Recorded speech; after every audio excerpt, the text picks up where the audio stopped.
Hey everyone, it's Mark Hessman, host of On the Mark here on News Talk 1070 KHMO. Thanks for tuning in for our weekly Wednesday video updates here on the YouTube channel at Mark Hessman. Subscribe below. I want to jump right into today's topic.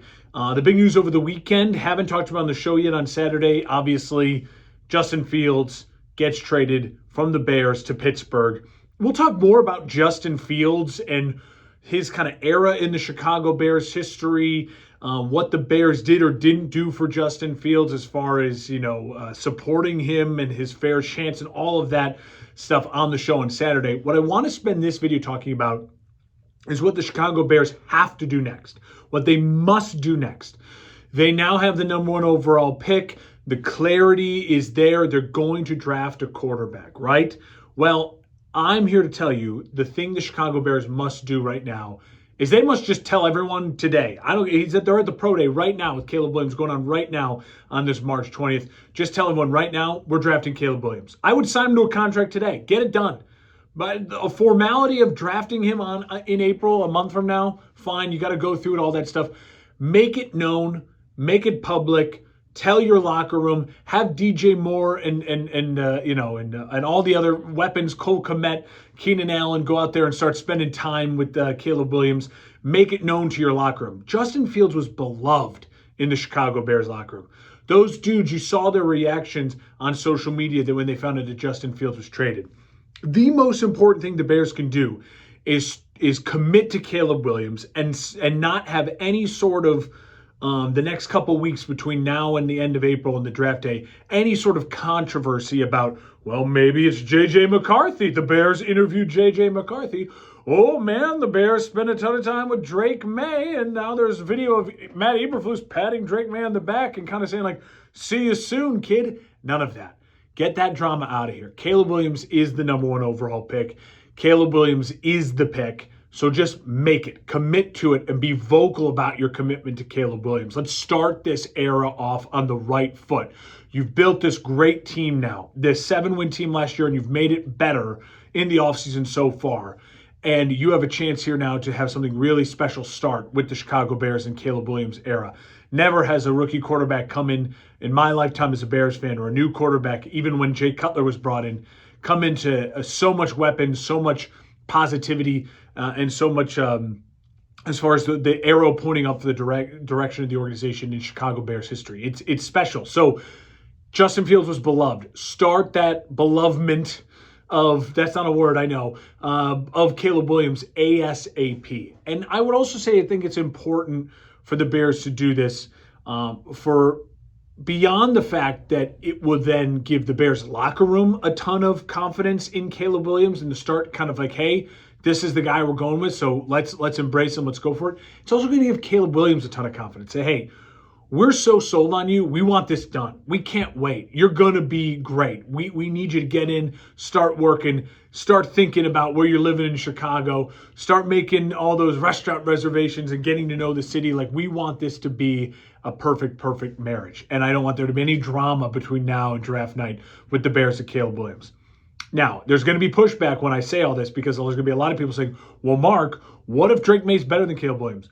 What if Jane Daniels better than Caleb Williams? What if J.J. McCarthy's better than Caleb Williams? Those are all great what ifs, right? We don't know. The draft is a crapshoot. What we do know is that Caleb Williams is considered the generational talent in this draft by people we trust in the quarterback evaluation. From my own eyes and watching it as a Heisman Trophy winner, I think he's more explosive than Drake May. I think he's got more unique accuracy than Drake May. Drake May is the bigger, stronger physical athlete. Reminds me a lot of Herbert in that way, the size. But Caleb Williams, when you watch the tape, he's the only person that you see and you go, that's like Patrick Mahomes. The upside of Caleb Williams is absolutely there. Little concerned about the size, but I think we can work with that, especially with the Chicago Bears improving offensive line. And as far as Jane Daniels go, Jane Daniels, I still think, is the type of guy that reminds me a lot more of Justin Fields, where he is extremely explosive, big arm, very unique, special athlete, but there is still a lot of rust to be worked off of that Jane Daniels and molded in with him. Caleb Williams feels like he's win now and win long term. The other thing about that is the psyche for the organization. I will just say this. I have lived through the hardest moments of being a Bears fan on social media. The Bears didn't have social media in the 70s when they were terrible before Mike Ditka got there, right? They didn't have social media in the 90s. You had to take criticism, sure, from the local paper guys, right? Or maybe the local radio guys. But we have now, in the last 15 years, lived through Bears social media. And the lowest of the low it's been is the Bears passed on Patrick Mahomes for Mitchell Trubisky. And here's the thing. If the Bears pass on Caleb Williams, and say, let's just say they go Drake May. If Drake May is not wildly better than Caleb Williams and doesn't have a wildly better career, it will be an absolute ripping up of the fabric of the hearts of so many Bears fans, and we will continue to be the laughingstock of the quarterback world on all social media. It'll be ugly. It'll be gross. It'll be terrible. If the Bears draft Caleb Williams, he's the presumed number one overall. He's everyone's number one on the big board for the most part. The guys you take seriously, not who are looking for clicks, right? He is the can't miss prospect. If they take Caleb Williams, and for some reason it doesn't work out, and Caleb doesn't lead the Bears to 10 years, 4,000 yards passing, 30 touchdowns, and break all these records and keeps the Bears competitive over the course of the next decade. And Drake May goes on to have a great career, or maybe he stinks and Jayden Daniels is the one that goes on to have an electric career and competes for a Super Bowl. If that happens, the criticism will be more on Caleb. Like, hey, the Bears, I know it's Eberflus defensive coach, but they gave you weapons. There was an up-and-coming team. It just didn't work out. The criticism will be the Bears just struggle to make quarterbacks work, and Caleb didn't rise to the occasion. Conversely, if the Bears draft Jayden Daniels, he stinks, and then Caleb Williams goes to Washington and has a Hall of Fame career, it'll be, duh, the dumb Bears missed on Caleb Williams. How dumb can you be? You passed on Mahomes and Caleb Williams. Dumb, dumb, dumb. Option 2 is way worse than option 1. I can live with Caleb Williams not living up to his full potential and him just being a very good, solid quarterback and never, leading the Bears to the promised land. That's okay. That can happen. That's the risk you're willing to take whenever you draft a quarterback. I'm not willing to take the risk that Caleb Williams is the next Patrick Mahomes and we pass on him again. Just because, Drake May was 6'5". That will make me cry. That will make me cry a lot of tears. So what I'm telling you right now, if I was Ryan Poles and the Chicago Bears, I'm at Caleb Williams Pro Day as we speak, I would get a deal done in place. I'm pretty sure they're allowed to announce and make all the things, make it very clear. It's Caleb Williams. He's our guy.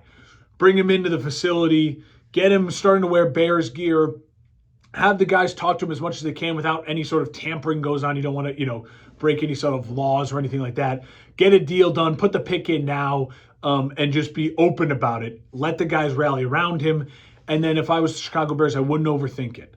I would not overthink it at all. The only way, if I'm the Chicago Bears, that I go off of this plan is if for some reason there is an organization who's willing to trade a extremely proven commodity to go get Caleb Williams. If the Chargers, for example, were willing to give the Bears Justin Herbert, the number 5 pick, and something else for number 1 overall, well, then I'd really consider it because that's a proven commodity and guys that would understand that as well. That's the type of thing we're talking about. Otherwise, lock in on Caleb Williams.